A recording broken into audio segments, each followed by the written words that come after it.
Welcome, Jojo. It's a pleasure having you here. First of all, thank you so much for the chance of being able to podcast for a bit. You are right now in a bootcamp, so I really, really appreciate the time. And starting with recent events, how was the context around you in a personal, like just in general off-season? How have you been like those last months, knowing that you were gonna be in KOI? Like, how has been?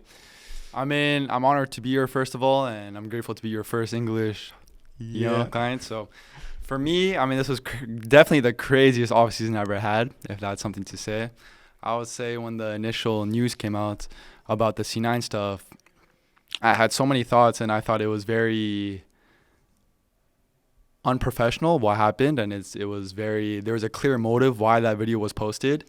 And I don't want to get into the details of it, right? But when it first came out, I was having a lot of thoughts like, why would they do that? And none of that, or it was very, I don't know what the word is, but it wasn't true, a lot of it. And it was like, okay, well, what's the point of that? And then I kind of realized what was the reason. I'm not going to get into the details, right? But it's like, I thought, damn, what's going to happen to my career?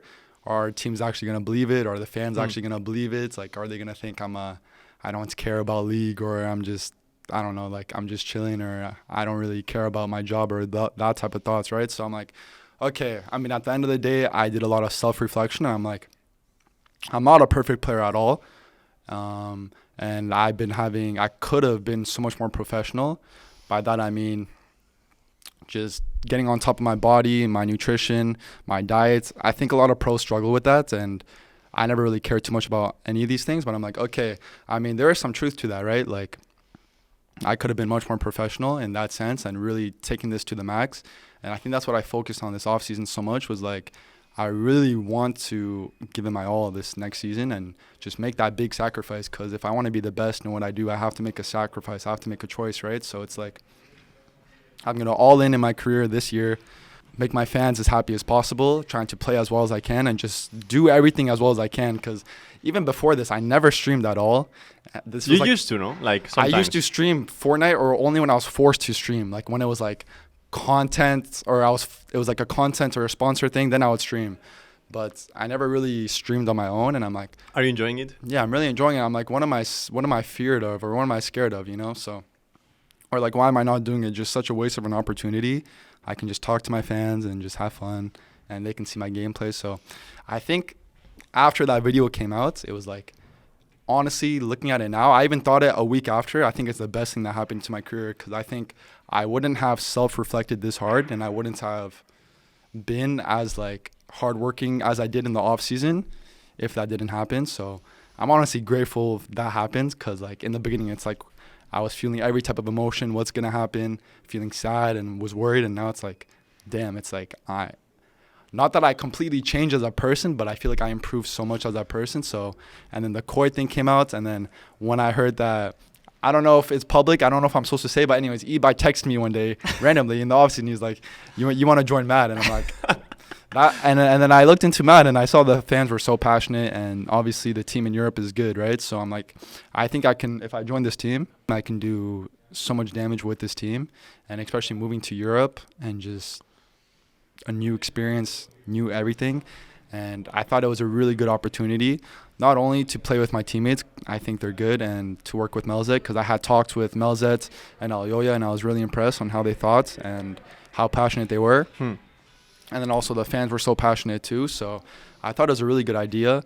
There is a lot of NA offers still too, but I thought Mad Lions made the most, or I thought KOI made the most sense to me. Yeah. So you had more offers still, right? Like not even NA, you had more from Europe. I had more from Europe, more from NA, and then I was an LCK offer. The problem with the LCK offer is that LCK off season is so much longer than the other off seasons. Yeah. Like last year when they reached out to me, it was so late, and then right now, if I waited for the LCK offer and then it didn't go through, then my opportunities for my NA and EU offers, they might have found another mid already, and then my options would have been much more limited, and then I might have been screwed. So then, yeah. After the C9 thing, were you expecting in your mind as in like personal level to have that many offers, like because you have a lot of interest, right? I mean, I think the teams know that it was kind of like close, right? Yeah, it was like, I mean, I don't want to speak too much on it, but I think the teams had an idea what was the motive of the video, right? Like, you have a YouTuber that never posts this type of content, and then it's like, if you really think about what's the motive and why it was made, I think it's obvious to the teams. So it didn't seem to affect my offers at all. I think they understood. But yeah, of course, when it first came out, I didn't know what was going to happen, right? But after thinking about it logically, it's like, okay, it shouldn't affect my team offers at all. It's only going to affect my fan or the fan base perspective. So that's really it, yeah. And you were talking about Matt KOI. Ibai texted you. That was the first, like, kind of the first approach. That was the first ever approach. Ibai on Twitter. Yeah, randomly. I'm just like, I don't remember if I was just in my room or if I was playing League or what I was doing. And then randomly I just opened Twitter. I got a text from Ibai, not in English, in Spanish. In Spanish. It was in Spanish, so I had to Google Translate. I had to text on my phone, like, what is he saying, right? And it's like, hey, you want to come join? And I'm like, oh. So then I looked into KOI, I looked into Matt, and I looked into everything. You knew the team. You knew the team, right? Yeah, of course I knew the team. I mean, I 3-0'd them at Worlds, so I remember the team for sure, right? But it was definitely an interesting opportunity when it first came up, and then I did a little bit. I had like some quick research, and I looked at the current roster and everything. I'm like, yeah, I'm open to having the opportunity. I wanted to ask you about this because, like, before you joined KOI or just checked in the team, did you know that, like, the roster? Like, you knew Elyoya for sure, that's 100%. But the others, what did you know about them? Being honest. Elyoya for sure, right? I don't remember. I knew Elyoya for sure. I don't think I knew. You didn't check like LEC, right? Like, I barely watched LEC. Like, it's trash league, yeah, right? I mean, I just watched. Bro, the only regions I watched is LPL and LCK. Okay. Like LEC, I'd watch like the finals or something. G2 maybe sometimes. Maybe G2, but only if there was like some crazy thing that happened. But I didn't really pay attention to LEC. I knew Elyoya. I don't remember if I remember anyone else. I never thought about that actually. Like, if someone asked me, okay, name me the KOI roster or the Mad roster, I think I would know Merwin, Supa, Alvaro. I don't know if I would know for Scowy. I mean, I honestly can't answer that question because I don't know. I'm not sure. Okay. Yeah, I never thought about it. And what was the first research for you? Actually, I don't know if you can talk about it, but in off-season, what was the approach, not only with Ibai and the first approach, but later on, I guess you talked with Melzeth, you talked with Joy as a captain, so did you have any chat and that convinced you? It was McFly's tweet or? Yeah, I mean, obviously when I got the text, I'm not thinking, okay, I'm going to join KOI right away, right? It's like, okay, nice. It's an interesting option, and I want to explore more into it. So then, yeah, once I talked more deeply into them, and I was much more, or the talks were much more detailed, that's when I started talking to Elyoya. I started talking to Melzeth, the head coach, and I was just asking a lot of questions. And when I talked to them, they just seemed very passionate, and they really seem like they want to win Worlds. I feel like a lot of teams, they just aim to win their region or just LEC or just LCS, but they're very passionate in winning Worlds and actually doing damage internationally. And they seemed like very hard workers, and they seem like they love what they do. So then I asked them about the other players or the teammates and how do they work and how do they perform and what type of people they are. And I mean, everything made sense to me. And then they also talked about the fans, and I looked into the fans. I think the fans, especially the Spanish fans, are very passionate, and the French fans. I feel like Spanish fans and French fans are the most passionate. And I think that's fun because, like, you know, it's much more fun every single game because there's going to be much more people. There's much more eyes, much more passion. So if you play well, you play well. If you play bad, you play bad. You know, it's much more like that. So it makes it feel like it's more important to play, which I enjoy that. So I saw how supportive they were too. So I thought it made sense for me. And I thought the questions I asked, the responses I really liked, and I liked the type of people they were. So, yeah. And what about McFly tweet? It was like just a meme for you, or it was huge? Para la gente para el tweet de Reven. Well, to be honest, it was actually like really deep tweet, right? Like, it was a good tweet. No joke. I don't know from your guys' perspective if it was a meme or if it was actually like you guys meant it. Obviously, you guys meant it, but like in a meme way. Like, I can tell you because we do like on Ibai's channel, the co-stream. Like, we do the whole thing, like the LEC Worlds. Yeah. And we were, like, so hyped about you coming, right? Yeah. And we knew that you had another offers, so we were, like, a bit worried. Yeah. So for us, it was like, McFly, you have to make this tweet. And he legit left the room for 1 hour and he was writing it, just like fully convinced that it was gonna work. And I think that you read it, and actually another teams were like copy pasting it as well. Yeah. And I don't know, but it was pure, right? Like it was legit. Yeah, I mean, it felt definitely. It didn't feel just like a random copy paste, right? It felt like he meant it from the heart, and everything he said. Yeah, made sense. for real. I mean, I would say like that wasn't the main reason why I joined KOI. It was definitely. It would help me make my decision, right? Okay. It wasn't like, okay, I'm not going to join KOI, and then he makes that tweet, and he's like, okay, now I have to join KOI. It's like, I like KOI. It's a good opportunity. It's a good tweet, and then, I mean, it's a good team.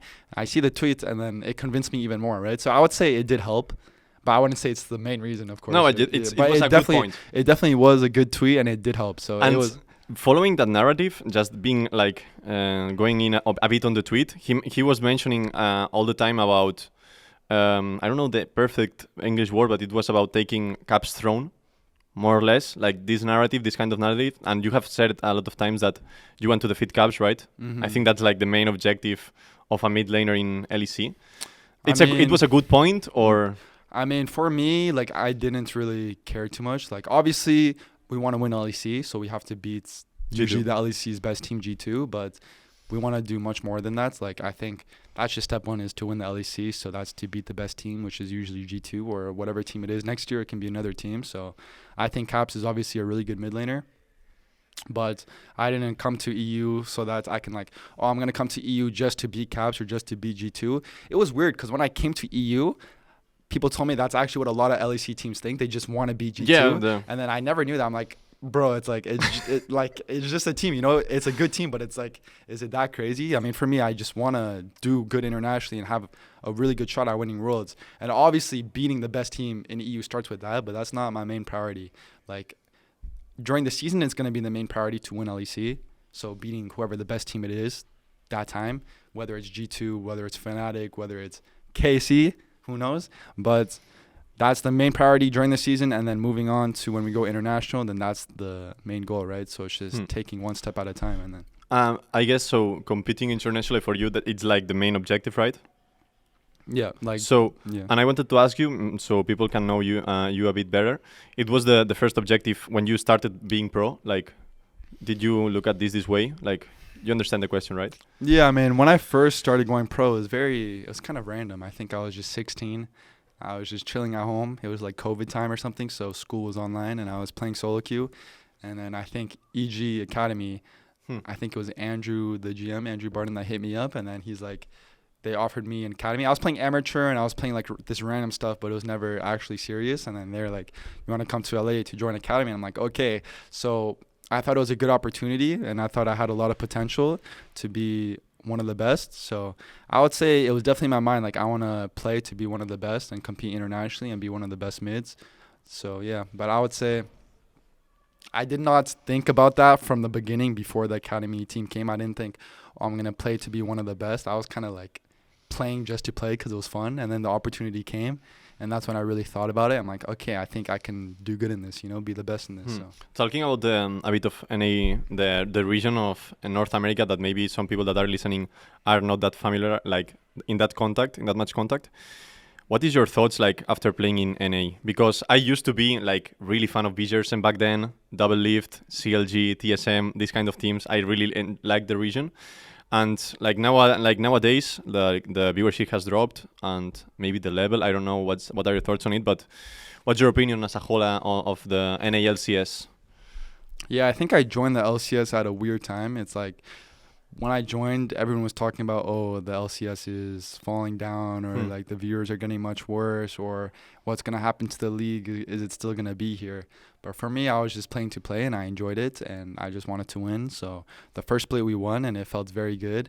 And I guess my thoughts going into the LCS was I just want to make the fans have as much fun as possible to try helping the league, and at the same time try playing the best. So I wasn't really too worried about, is LCS going to die in a couple of years, or what's going to happen in a couple of years. I just thought, okay, if I focus on the team and just myself, then I thought it's going to work out anyway. So, yeah. And did you like compare anytime like the level of the league? Because you had a lot of imports, right? Like there was a lot of Korean players, there was a lot of European players. For example, Inspired has been there for a long time, Whip as well.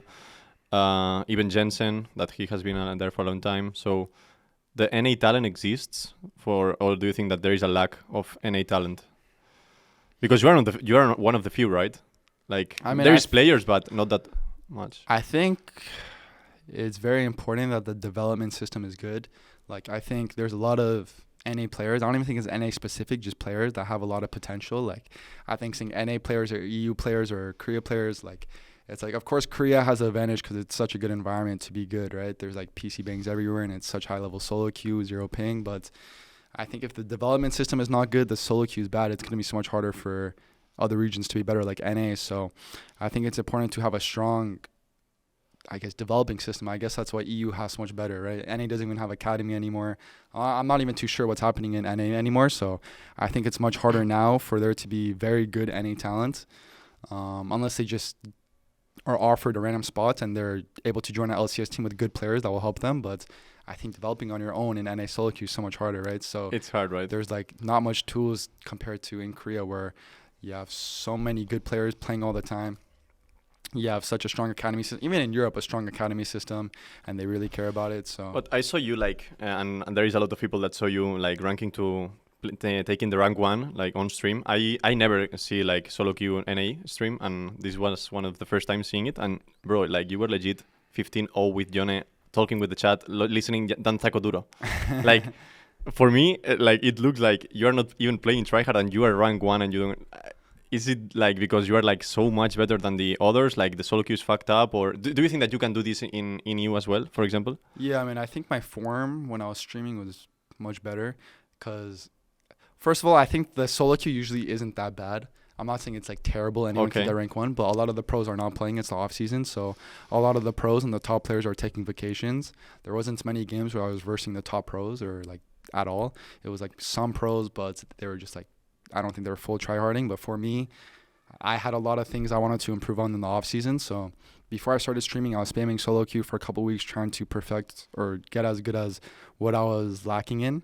And when I started streaming, that's when my form was already good. So then, I'm versing these non-pros or these like semi-pros. And then, even if I'm seeing Danza Crudo or something, I'm still going to win, right? So I think it's just worse than usual because it was the off season. And a lot of the top players were just either not there. So if there is no off season, do you think that then is like decent level, the solo queue? Yeah, because like you said, a lot of the best LCS players are imports. Like you said, Inspired, the Bwipo, you have Impact. You just have a bunch of Berserker, Blaster. You have a lot of imports that are usually at the top of solo queue. Or they're like the best players.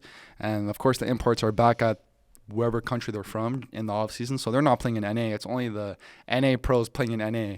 And most of them are not even playing solo queue in the off season unless like the season's about to start. So I wouldn't say it was like I was versing really good players every single game. I was versing like just solo queue players. So that's why it wasn't as hard as it like looked. You were chatting with us in Discord with Ibai and the other guys. Yeah. And you were like 15-0, bro. Like makes zero sense. Yeah, I mean, I do think I play pretty good when I'm like also just talking with people on Discord too. But except when I'm scrimming or I'm trying to focus on something, if I'm just having fun, I think my mechanics are good, but I'm not really thinking too much about the game. And I think that game, that solo queue was just all mechanics. So I'm just mechanically playing well, but I'm not really thinking about where to go or what to do. So maybe that's why I look good. And then I don't know if I should ask you about right now. I think it makes more sense about the EU solo queue so far because we have been talking about the NA solo queue. Yeah. You are right now in, I think, MMR 300 LPs master, more or less. I'm not too sure, but I just know when I stream, the solo queue quality is so shit. When I play off stream, the solo queue quality is actually pretty decent for master MMR. But I don't know why, once I turn on stream, it feels like everyone is just playing for content or they just don't care about winning. But off stream, the quality is not bad. I mean, I'm in low master. I'm pretty low MMR right now because I don't have much time to play, right? And we're scrimming now, and there's in-houses, so I don't even know if I'm going to play much solo queue unless I'm streaming solo queue. But it's hard for me to make a idea about how good EU solo queue is because I'm low elo right now. And obviously when I stream, it just goes to shit. So I bootcamped in Europe like 3 years ago. I bootcamped in Europe for like... In Challenger elo? Yeah, in Okay. 2 weeks, I got like top, I don't remember, it was like top 10, top 5. I wasn't there for a long time. I was in Poland with the academy team. And I mean, I thought Europe was definitely better than NA, but I don't think it's obviously Korea SoloQ level, but I definitely think the SoloQ is much better. But Yeah. you played Nocturne Fiddlestick, right, with Yoya? Yeah, we played Nocturne Fiddlesticks and we shit on them. Balling. What the fuck? But we're playing in like Content game or what? yeah, we're playing in like Master Elo, you know, and like we're already, I mean, usually when I stream, I'm pretty tired, so I'm not playing my best either. And it's like, I'm not playing my best, and my teammates are like not even trying to win, and no one's trying to win. So what's the point? Might as well have fun, you know? How does it feel to be the like the first? I think you're the first NA to EU import, right?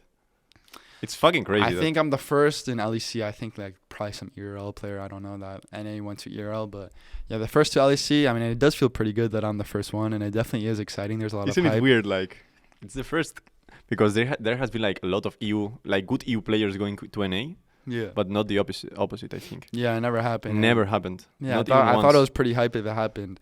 And I was thinking about it 2 years ago too. When I got the LCK offer, it was like I'll be the first import ever to LCK, I think. So that would have been exciting too 2 years ago. And then even this year when I joined KOI, it's like I'm going to be the first NA player to ever join EU. And I thought it was a good team that would match me well too. So it just made sense.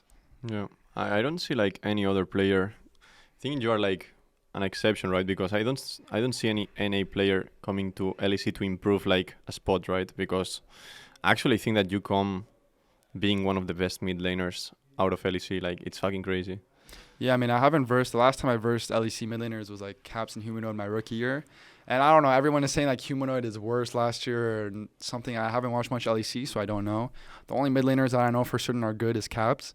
So I don't know too much about the skill level of the mid lane in LEC, but I'm going to find out soon since we're starting to scrim. And hopefully, you know, the scrims are not a waste. So yeah. So how has been the experience so far, like with the boys, just in general, boot camping, like playing against the first LEC teams? I guess it's like maybe too early to tell, but Yeah, I mean, I think the vibe is really good in this team, and I think it's already the same structure. It's the same coaches, or it's the same like head coach Melzeth, and then I think Zeph was also here last year too, and it's the same 4 players. So I was the only difference. So the team culture is already there. The culture that's already like they already have the foundation of everything, and I think it's easy for me just to slot in, because I think it's easy for me to adapt to a lot of environments. So I think it's been going pretty good. I mean, I think nobody is like, I feel like when you first join a new team, there's a lot of tension, or like a lot of people are scared to say too much, or like scared to get close. Not scared, but they're nervous. And when I joined, everyone was already like chilling. They already knew everything. So it was pretty easy. And I feel like the team bond is already there. So it was definitely easy for me to fit in. And I mean, all the players are doing good right now, and I have good relationships with them. So everything's been but good. you're like as a person, you're just really outgoing, right? Or at least you seem like really I mean, outgoing. like I would say I'm pretty social, but it's like there's some days where I just don't feel like socializing, you know? Like Really? It just depends on like if I socialize too much, I might need some time just to chill alone. But yeah, when I'm socializing, I'll be social, right? Yeah, because I don't know, man. You go on streaming and you're like super social. You talk with all the fans. You even like we're doing Duolingo, like really fast, and you were actually really improving so much. Yeah, was but I think I forgot everything, so shit. It was fucking crazy. I don't know, like your vibe is really outgoing, and I think that you make like you're the kind of person, maybe I'm wrong, that makes like the environment of the team better in general. Yeah, I mean, I think I'm like funny. I like lighten the mood, but at the same time, I can be serious. I think I'm just both. But I mean, I try being as social as I can. So I think it just helps the team environment. That's what I've been trying to do when I joined KOI, because I'm the new player walking in, right? So everyone already knows each other. So it's important for me to join the team with a good bond. So yeah. How That did makes you enjoy how was it the experience of the KOICon, like the KOI event? The KOI Con was crazy. I mean, Crazy, right? it felt like a finals, and it was really fun to play because I love playing on the big stages. I mean, it did feel like it was like game 5 of Worlds or some shit. You know, every play we made, the crowd was going crazy, and the fans were so supportive and they were so loud. So usually when we play on the big stage, like the headphones, they have white noise, so we can't hear anything. Yeah. And the KOI Con, we could hear everything. So I heard how loud the fans were, how loud they were cheering. So I really enjoyed that. Do you enjoy like being on pressure, like being on big stages? Like you don't have any problem around like with this? Yeah, I mean, I think it makes it so much more fun to play. Like, I feel like playing when there's no fans watching, or like, I feel like if I played during COVID, it would have been so boring, because I feel like the fan experience is what makes it fun for me as a player too. Obviously, the game is fun and competing is fun, but the fans being there makes it even more fun. So I would say that's definitely. Do you think that just being like that's curiosity, but do you think that it makes a huge difference for you as a player, for example, to join a team with such a big community than maybe another team of LEC that has like zero engagement for you as a player? Or I mean, I would say the priority is the team first. Like, what do I think about the team, the coach, and everything, and what the potential is? And I would say the fans are right after. Like, if it's a bad team with a shit ton of fans versus a really good team with no fans, I mean, at the end of the day, I want to win, right? So the really good team makes a lot of sense to me. And I think I can bring some fans in if I do my thing anyways. Obviously, not as much as that other team, but this team is like, it's a good team and it has a lot of fans, so it just made sense both ways. But I think the priority is joining the better team versus the bad team with a lot of fans. Yeah. It's funny, like, I don't know, the engagement since you came, it's so insane. And you were tweeting like each day, doing try hard stream. Like, I think that you're like naturally even like so involved with the community, right? Yeah, I mean, I think that's one thing when I was reflecting the off season, I was lacking so much. Like, you know what's crazy? Like, the league pros don't try making any impact on social media at all, or they don't really care. And for me, after I reflected, I thought I'm not doing shit, but then I was still, my career, doing way more than like most of the other pros in LCS, right? Or like almost all the pros in LCS, I was doing more at the end of the day, or like a lot of people knew my name, but I thought I didn't even do that much. And then I thought I can do so much more. You know, I have to stop comparing how much I do for my fans compared to other pros, because they don't really do too much anyways, a lot of them. And it's like, what do I want to be, or what do I want to compare myself to my potential best self, which is trying to engage as much as possible and play the best as possible. So I just thought like, damn, it was dumb that I didn't stream or I didn't tweet more or do all this stuff. So then that's what I've been trying to do as much as possible while also trying to improve. Right? But you like doing content, right? I think it's natural. I enjoy doing content, but definitely streaming was harder than I thought. Like because I feel like if I go no mic, no cam, it's pretty easy, but it's so boring to watch. Like, I don't know who wants to watch that. And then if I'm talking, trying to be entertaining, it's obviously harder, but I enjoy doing it. Like, it's definitely easier than, I don't know, any other job, right? It's like, I think it depends how much effort you put into it. I think if you're actually out there trying to make as much content as possible and trying to make ideas, I think it gets much harder. But for me, people will watch me for my gameplay anyways. So I think streaming for me is going to be much easier than a content creator that has to keep on thinking of new ideas and new stuff to do. So I would say I enjoy it, and it's like, I'm definitely grateful for being able to do it. And you used to like, there is like a story, right? Because there is some people that think that you were pro player on Fortnite. But you used to snipe Tifu and this kind of like you are so familiarized with you know streamers like Casey Nat, this kind of people, right? Yeah, I mean, I think the Fortnite thing, there's like a misconception. I was never a Fortnite pro. I would just play after school, and then I was just pretty good. And then I would there's like some cash cups or like some random tournaments that anyone can join, right? So then I would just play in them, but I never like scrimmed, or I never like really tried becoming a pro. It was just something to do in the off days, or like if I had time just to play with my friends or just to play in the tournaments because I was pretty good. So, and then the Tifu thing happened. I don't know how old I was. I think I was 12, 13. 12, 13. I don't know. I was pretty young. I mean, Fortnite came out a while ago now, which is crazy to say, but it was just a funny opportunity. And then, I was just on Discord, I think. And then someone told me you're in Tifu's game or some shit. And then I'm like, oh, shit, really? So then I just waited until I was the last person, and I just did that. And it was pretty funny. And, I mean, I was always in tune with the streamers. I was never much in tune with, like, league streamers or more video game streamers. I was more in tune with, like, YouTube and just chatting streamers. I would say, like you said, Kai, or, like, back then, I don't know who I watched. I watched a lot of YouTubers, but I can't think of any that pops in my head the most. But I would say I definitely watched Kai when he was like OG, like he had 1,000 viewers, 2,000 viewers. Oh my God. Same as like people in the 2K community. I never really played much 2K, but all my friends did, and then we would just watch. Like, that's where Aiden came from, Speed, Rose, right? All of them came from. So it was those type of streamers. And then when I started becoming pro in League, that's when I became more familiar with like the League streamers and all of them. Yeah. Do you like any league streamer like the most? Have you ever felt like? I feel like the league streamers are usually much more boring than the just chatting streamers because, like, I mean, I think in EU it's different, but I think in NA the streamers could be much more entertaining. I think Tyler One is entertaining for sure. I think that's like the first league streamer I really started watching a lot. But besides that, I never really watched. I think it was Tyler One, and then I used to watch out from back then, like really long time ago. Yeah, I mean, I never watched any of the pros stream really. Maybe like I would watch, let's say, if someone I thought was good was streaming like Faker or Chovy, I would just watch them to improve. But for entertainment, I think it was only Tyler One. So what has been your, like, I don't know the perfect word, like the guy you look up to? Like, there is any specific mid laner or even pro player or? I think it used to be Chovy, but I think this offseason it moved more to Faker, just like how he takes care of his body, how he takes care of his mind.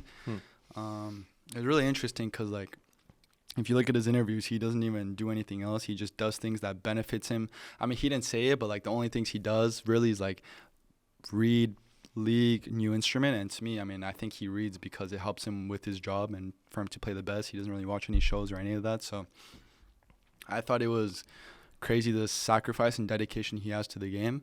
And I mean, it kind of reminds me of, like, I always liked Kobe a lot. So you just have to make sacrifices to be the best. And I think his gameplay is very, he wants to win. You know, when I look at other players, it's like, okay, maybe they just, obviously they want to win. It's a goal, but they also want to look good. They don't want to make the sacrifices to look bad. Even if that increases the chance of winning by a tiny bit, they always want to be the carry champion or they want to be the star. And I think I had a problem. I think I could only play well if I was kind of the carry or I could really have a lot of impact. I think my first year was the opposite. When I played with Inspired and Impact, I was really good at playing these, and Danny especially, I was really good at playing these supportive champions. I would just help them carry, and I would have a lot of pressure mid and just, you know, bridge them to the late game, or especially Danny, since he was so good at team fighting, he would just carry. And I think later on I tried to change it more into carry style. And I think at one point I was too much of a, like, I could carry type of mid laner instead of supportive. So this offseason I was trying to really find a balance of both. And I think Faker's like the perfect player for that. Honestly, like, he knows how to win the game with every comp, with every champion, and he knows when to make the sacrifice or when to take the resources. And I mean, it always varies game to game, right, in the situation. So I just thought how he plays the game is very good, and it's not one. I think he's the least dimensional player. I think he's the most diverse player. So yeah. Going more into the LEC thing, I don't know, how do you see the teams, mid laners in general level? You don't care about that much. What are your thoughts on it? Because you have memed a lot with Bloody, for example, saying that he's your son. So I mean, it's not a meme. Like, he really is my son, right? But, like, at the same time, it's like, I don't know how good any of these players are, so it's exciting to verse them. And I think if I hype it up a lot, it's just going to make it more exciting, right? So I don't think I've versed any mid laner besides Humanoid and Caps from EU. Yeah, those are the two, right? Like, yeah, and those are the two, like, known to be the best in EU. I mean, obviously, I don't think, like, I haven't versed Vladi or any of these LEC mids, right? I don't have any impression. I don't think they're good. I don't think they're bad. I just think, okay, I'm just going to wait to play them and just keep improving. And if they're good, then I can learn something. And then if they're bad, then, you know, that's unlucky, you know? Unlucky for their team. Yeah. Actually, you played against Humanoid, right, in SoloQ, like, 1 day ago or two? Yeah, I think I versed him yesterday. I mean, it's just SoloQ, but... But you played as well as against Niski, and he was 0-10, bro. Like, what's going on? I mean, it was jungle gap, to be honest. Like, my jungler came first, so then I just won. But, yeah, at the end of the day, it is SoloQ. Like, at the end of the day, it only matters what happens on stage. Even in scrims, if we're winning, I mean, that's cool and all. But if we don't win on stage, does it really matter? Like, any of these other things, you know? How much you care about how it's called, like, opponents, right? Because, for example, if I ask you right now about Rogue roster, would you say all of their names? I mean, we scrimmed them today, so I guess now I would know, yeah. But if you asked me yesterday, I don't think I would be able to name them, no. Do you know any complete roster of LEC? Yeah, I mean, for sure, I know. Okay, you know G2 and Fnatic, maybe. Yeah, Fnatic is Upside and Mickey now, right? Yeah. And then BDS is... I don't know. I have to like really think about it, so it's gonna be kind of hard, you know. But I could definitely name. G2, you know them. Yeah, G2 and Fnatic, they only changed like a couple. So. Yeah, but Vitality, for example, there is no way, right?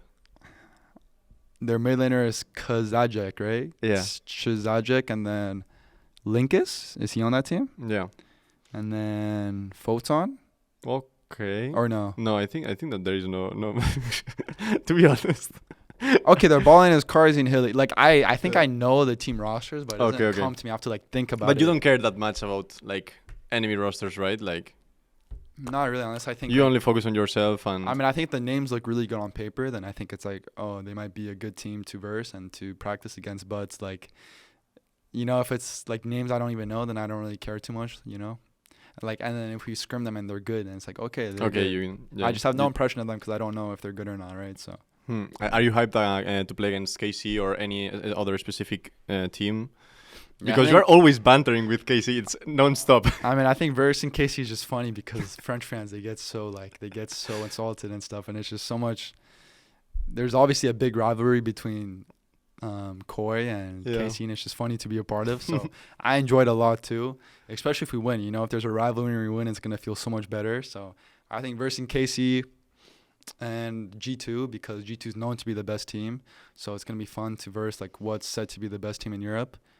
Besides that, not much else. Like actually, I think that the schedule is out, right? Like the LEC. I think we're versing Fnatic. The first week day. is Fnatic, yeah, Vitality, and KC, I think. I don't know exactly. I just know we're versing Fnatic the first week, so I think that'll be fun too. Because, I mean, on paper, it looks like that roster has a lot of potential too.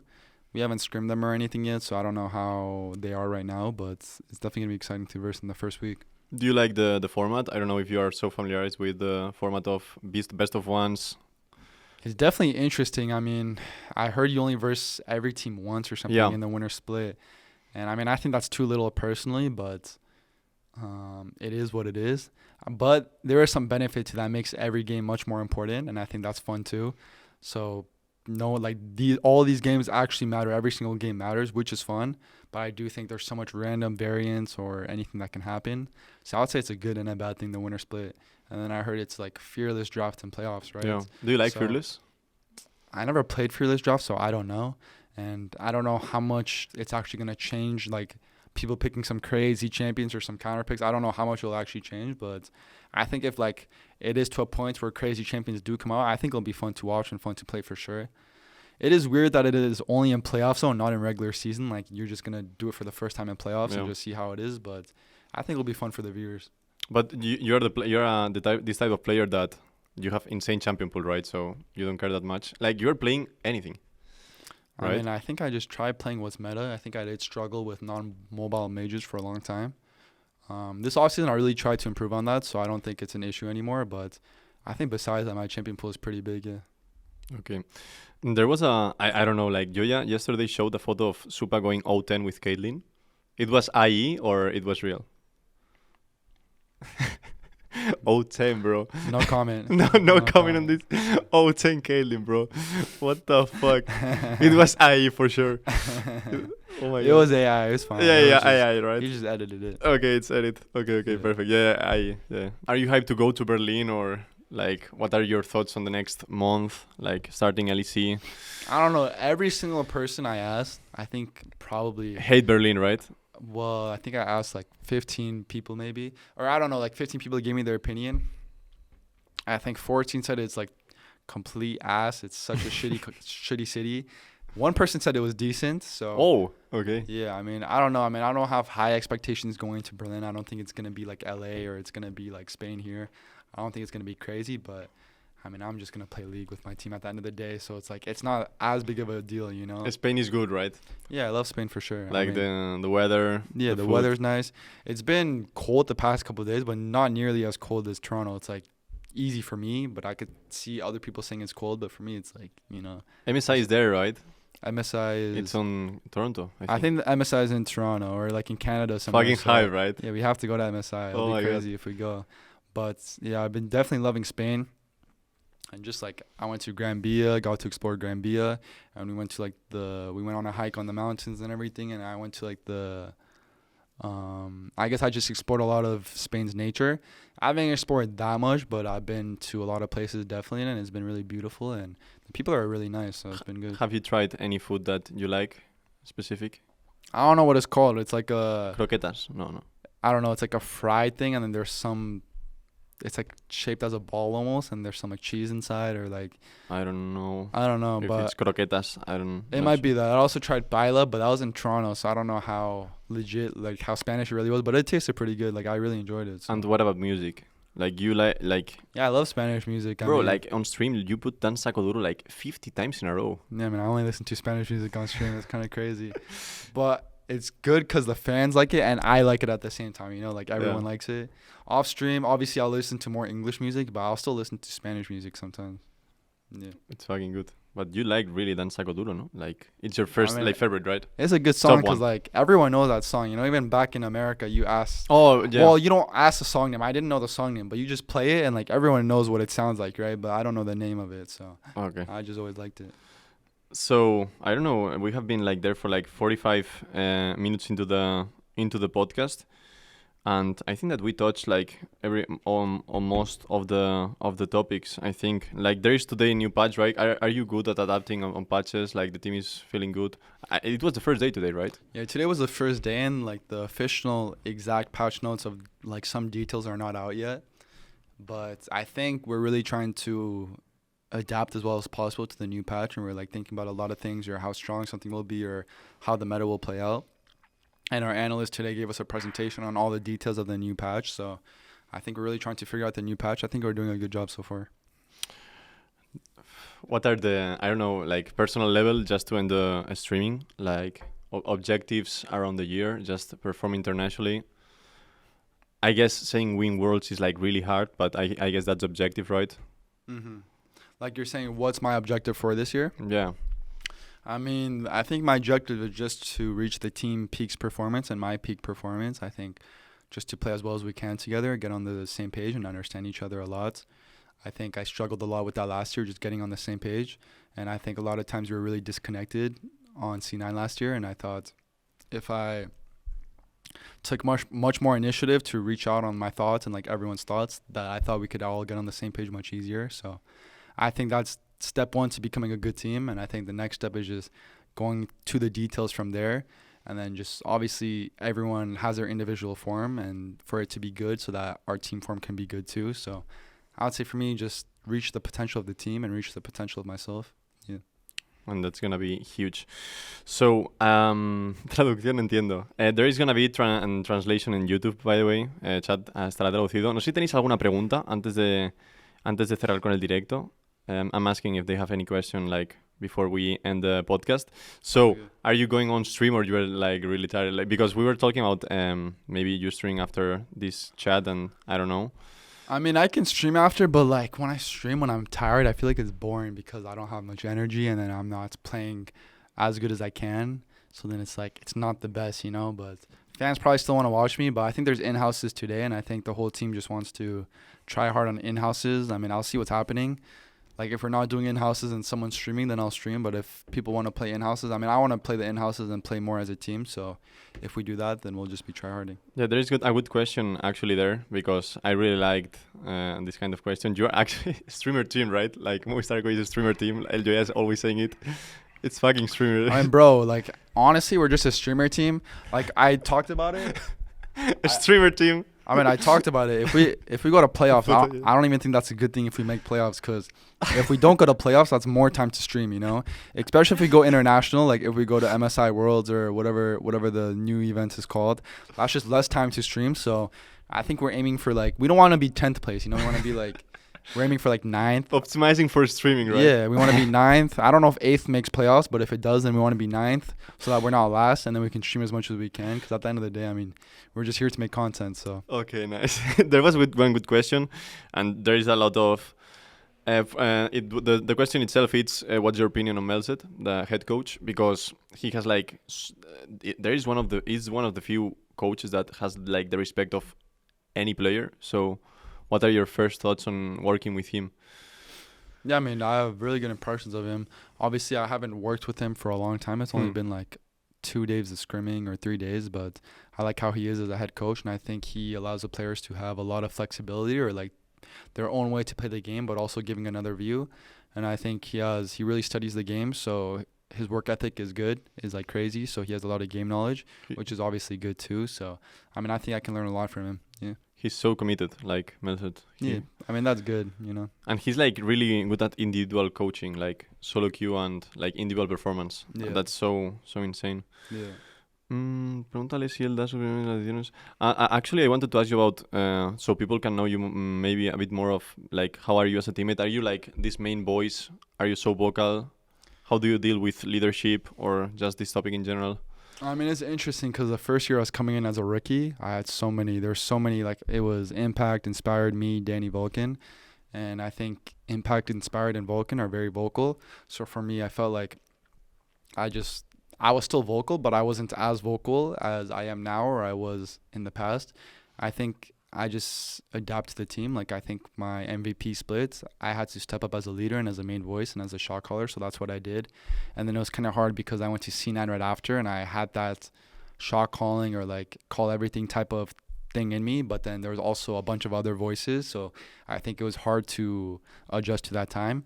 So I think on this team, I just, like, thought about, okay, I've been playing scrims with them. I kind of know now how the team comms work and how people want to play, so I'm just trying to adapt as much as I can. But I would say I definitely play better if I'm calling a lot, and I'm having a lot of talks with just everyone on what they think about the game and how they see the game. I used to think I play better when I'm not talking and focusing my rookie year, but then after I stepped up as a leader and as a main voice, I realized I play much better that way. Yeah, and you had really good comms on your first match on the KOI. Like, they were pretty clear, right? And I mean, I don't remember too much. Yeah, Supa uploaded it on YouTube. Yeah, so I mean, everyone watched. It was definitely weird for me to calm that game because I didn't know how the team calmed at all. So I was thinking, like, are they used to it or not? But I definitely know much more how the comms work. So it's been much easier now. Cool question. How do you, like, one word for each of your teammates? Oh my God, it's coming, boys. You know, I have words, but I can't say them on stream. I can say them off stream to you and the teammates. But Merwin, I would say creative for sure. Yeah, so like creative. His picks he thinks of. I mean, I never even thought of them. It's fucking crazy. He just tells me, and I'm like, oh shit, I could see it working. Elyoya. Everyone is saying a word that you already know. Which word?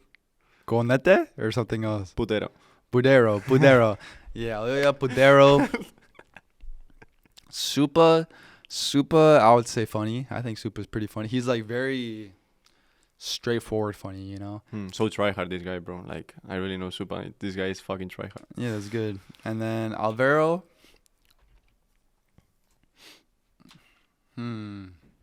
Alvaro, one word.